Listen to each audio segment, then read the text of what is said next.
Hello guys, welcome to my channel Desi Rang Alana संग।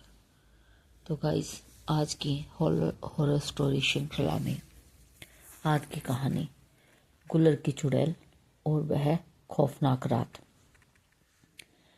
अध्याय 1, मौत का सन्नाटा। क्या आपने कभी सोचा है कि कुछ जगहें शापित क्यों होती हैं?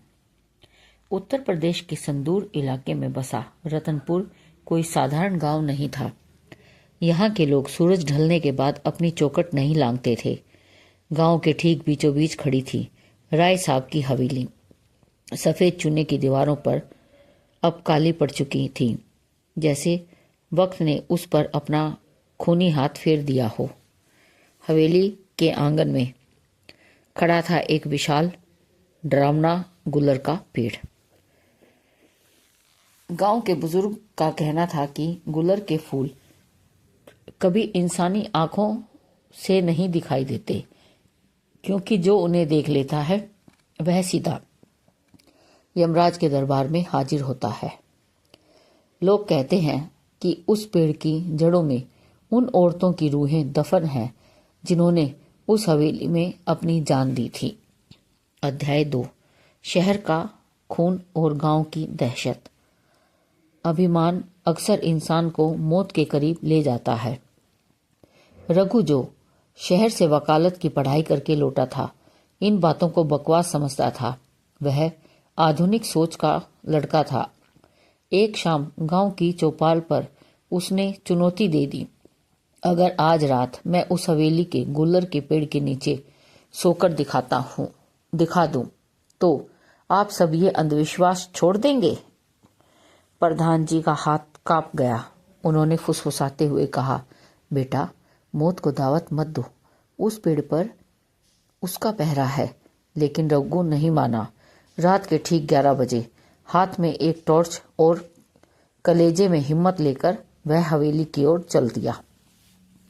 अध्याय 3, रोंगटे खड़े करने वाली आहट। सावधान, कभी कभी सन्नाटा भी कुछ कहना चाहता है।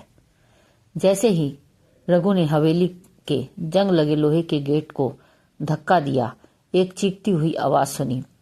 चर। अंदर का नजारा किसी डरावनी फिल्म जैसा था। गुल्लर के पेड़ की टहनियां हवा में ऐसे हिल रही थी जैसे कोई अदृश्य कंकाल नाच रहा हो। रघु ने पेड़ के नीचे अपना बिस्तर लगाया। अचानक उसे हवा में एक अजीब सी गंध आई, सड़े हुए मांस और पुराने कपड़ों की मिली जुली महक। उसने टॉर्च जलाई, पर रोशनी उस घने अंधेरे को चीर नहीं पा रही थी। तभी छन छन छन, एक पायल की आवाज। पर यह आवाज जमीन से नहीं बल्कि हवेली की छत से आ रही थी। रघु ने ऊपर देखा, पर वह सिवाय सन्नाटे के कुछ नहीं देख पाया। मौत का साया। असली डर वह नहीं जो दिखता है, बल्कि वह है जो महसूस होता है। अचानक गुल्लर के पेड़ से कुछ भारी चीजें नीचे गिरी। धप, धड़ाम। रघु ने टॉर्च की रोशनी वहां डाली। वह एक मरा हुआ काला कुत्ता था, जिसकी आंखें गायब थी और गर्दन पर इंसानी दांतों के निशान थे। रघु का खून जम गया। तभी उसने अपने कान के पीछे एक ठंडी फुसफुसाहट सुनाई दी। क्या तुम्हें मेरी पायल की आवाज पसंद आई? रघु झटके से मुड़ा, पर पीछे कोई नहीं था। लेकिन जब उसने वापस पेड़ की तरफ देखा तो उसकी चीख निकल पड़ी। पेड़ के एक टहनी पर एक औरत बैठी थी। उसके बाल जमीन को छू रहे थे। उसके पैर पीछे की तरफ मुड़े हुए थे और उसकी आंखें कोयले की तरह काली थी। वह अपनी लंबी उंगलियों से गुल्लर के फल छील रही थी। रूह कपा देने वाला मंजर। अब भागने का कोई रास्ता नहीं था, क्योंकि काल उसके सामने खड़ा था।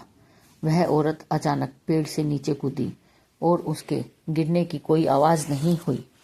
वह हवा में तैरते हुए रघु की ओर बढ़ी। उसके चेहरे पर आधा हिस्सा जला हुआ था, जिसने उसकी सफेद हड्डियां साफ दिख रही थीं। उसने अपना हाथ बढ़ाया और रघु का गला पकड़ लिया। उसके हाथ बर्फीले ठंडे थे।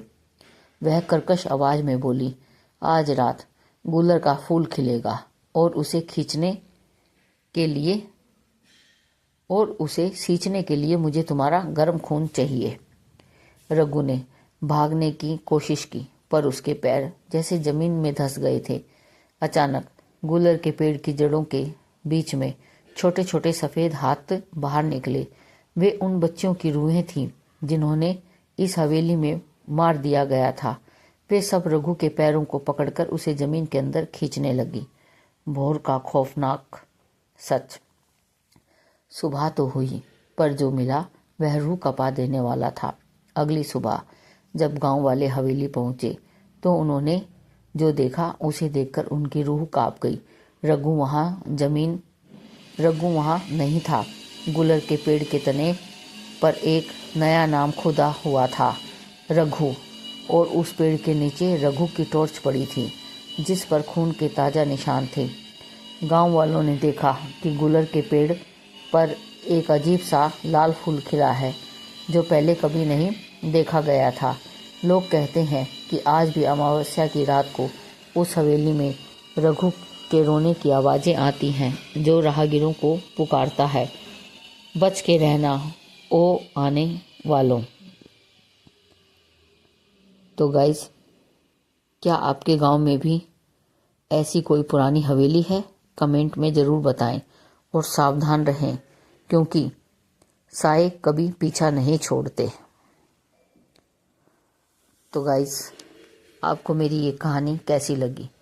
अगर आपको मेरी ये स्टोरी पसंद आई हो तो मेरे चैनल को सब्सक्राइब करें, लाइक एंड शेयर करें और कमेंट्स में मुझे बताएं। Thank you guys.